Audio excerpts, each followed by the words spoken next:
Hello everyone, and now welcome to a game between FQQ versus Trunkz. This game taking place here on Springtime 1.2.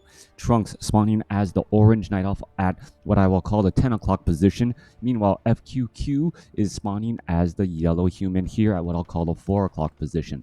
I'm going to try and wake up a little bit earlier for at least the next couple of days and cast a couple more games, maybe not over the weekend, because, well, if you guys have not heard, Blizzard is going to be releasing a new patch, and with those updates, well, it often breaks some of the old replays. So unfortunately, I will not have a backlog of replays to cast any longer. Anyways, with that out of the way, it is going to be a Demon Hunter coming in from Trunkz as his opening hero. Meanwhile, down to the south side here, we are waiting on a Tavern Hero. All right, so it looks like we are going to be waiting for a Tavern Hero update to the footprints of the Frostworms. Yep. I'm glad you spelled worm correctly there. I believe in one of the patch notes, they actually spelled Frostworms W-O-R-M. And FQQ going for an unusual, rarely seen Naga Sea Witch first. All right, so Naga Sea Witch first, landing in those cold arrows. However, has been missing the target. That last shot actually not hitting the Demon Hunter at all. I didn't see the miss animation. Perhaps it said miss, and then as the arrow flew, it disappeared. Demon Hunter coming back around here. Naga Sea Witch going to try and engage. Or he's going to see some cold arrows. Nope, lost line of sight once more. And once again, that is that line of sight not being able to see around the corner of trees as we go back to, well, a flat map or a flatter map with very little hills, no more attacking up onto the high ground. And I guess this is a call to all of the map makers out there. And what is this? All right, so FQQ actually going for a fast expansion into the center portion of the map of Springtime and using the Naga Sea Witch to control and zone out this Demon Hunter before the Demon Hunter can get any real news and updates on it. A little bit of those cold arrows, Demon Hunter still staying at level 1 after all this time, and a Wisp has looked out from Trunkz to figure out what exactly is going on with this strategy. Interestingly enough, only one side of the creep camp has been cleared, the one closest or behind that gold mine, and that was done before the Naga Sea Witch was even out on the battlefield.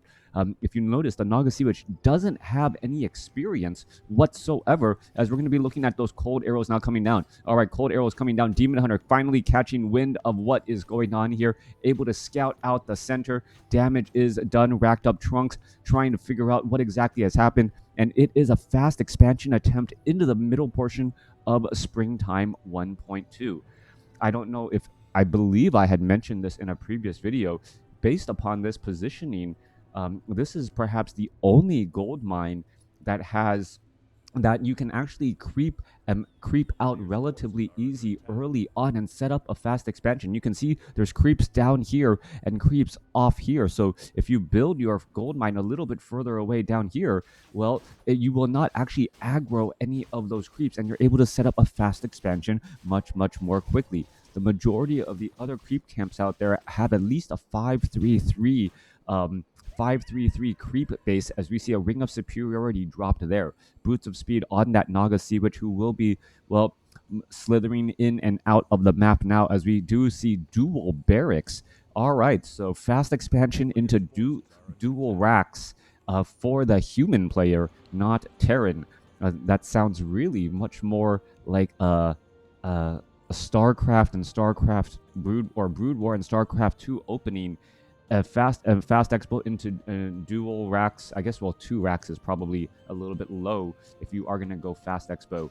Anyways, coming back across here, Ancient of War going to be taking quite a bit of damage. Is it perhaps going to get taken down? Footmen, do they have defend? That is the follow-up question there, as there are a handful of archers ready. No defend on any of those footmen, as we are now transitioning into riflemen. No real reason to use that 100 lumber for that instead. All right, units are going to get ready to engage. Demon Hunter could try to go for some mana burns, but the Naga Sea Witch, although it wants its mana, doesn't necessarily need it, as those cold arrows are still effective even when the Naga Sea Witch is relatively low on mana. Trunkz perhaps going to respond with setting up a fast expansion or an expansion of his own. Mana burn down that 4 Ice Troll Priest, now finishing off the remainder of this 5-3-3 creep camp. Demon Hunter may be able to get to level 3 here. Meanwhile, Footman, Rifleman, and Naga Sea Witch attempting to take down the Ancient of War. Ancient of War, well, really focusing all of its efforts on one of those Footmen, but that Footman will just easily back away and show back up. Naga Sea Witch has been trained up by Trunkz as well.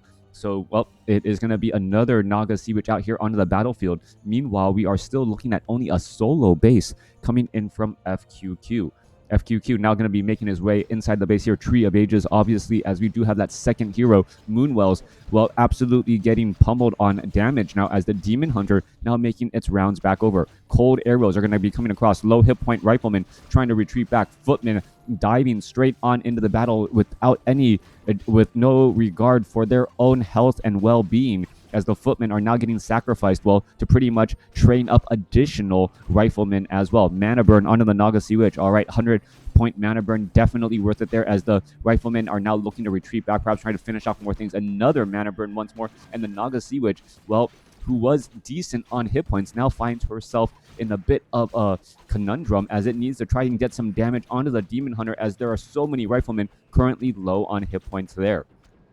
That 4 Ice Troll Berserker could have been perhaps bursted down. Arcane Vault built into the center portion of the map, and this is really reminding me of StarCraft 2, expoing towards your opponent so you can be aggressive. Well, being aggressive in WarCraft 3 is, well, can be a dual or double-edged sword here, as Trunkz quickly sees what exactly his opponent is doing here, and then countering with a quick tech to tier 2, and now perhaps going to try and bring forth some Ancient of Lore units. Yes, Ancient of Lore units are now being trained back at home, bringing out those bears for rejuvenation on the Demon Hunter. There's not going to be any dispel on that Demon Hunter, making that hero with that heroic high armor difficult to finish off with only Riflemen. All right, Footman now looking to retreat back here. They need to back up, perhaps trying to shut down the Moonwells to stop any more production of Druids of the Claw could be key, as we are looking at Scroll of Regeneration, still working quite a bit of magic. Now trying to take down that Ancient of War. Ancient of War is going to suffer quite a bit of damage. Druid of the Claw, there's a big roar. That is a 25% damage boost across the board, as the Demon Hunter of Trunkz now needs to try and retreat back. There is Nature's Blessing trying to be trained up as well, as the Naga Sea Witch gets up to level 2, but may not matter all that much. Druid of the Claw really needs to get that rejuvenation going, and perhaps train up more Druids of the Claw to allow that Nagas, or allow more hit points there. This is just a lot of pressure, as the Footmen now do in fact have defend based on, well, the army that he was viewing so far. Wisp now coming off the line here, as the Druid of the Claw seeing that 75 hit points or 75 mana, unable to get a rejuvenation still. All right, what is going down here? It looks as that Druid of the Claw does have adept training, but does not have enough here, as that Druid of the Claw going to get, well, shot down pretty quickly. That may actually give even more experience to the Naga Sea Witch, waiting for that last to get shot down there. Down to 1 hit point, finally taken out. Arcane Vault being built inside the base, and FQQ completely surprising Trunkz with this build here, able to put in the pressure, adapting a StarCraft, definite StarCraft style 2 base, dual racks, into pressure into your opponent, and Trunkz unable to leverage his tech advantage. He spent all that time going into Tree of Eternity as well, spent a lot of gold trying to get to tier 3 with Druids of the Claw in that bear form, and unable to come away with the victory, as FQQ wins with the lower score, but a definite win. Is Night Elf expanding at the top? I don't think it would have really mattered at that point. There was already, the Ancients of Lores were already down, the Moonwells were gone. You weren't going to be able to retrain up easily at all. Even if that base got operational, it would have taken too much time, and FQQ would have just shifted and pivoted over there, especially with that larger army. Thanks for watching. Thanks for listening. Hope you guys enjoyed that short but sweet WarCraft, StarCraft-ish matchup.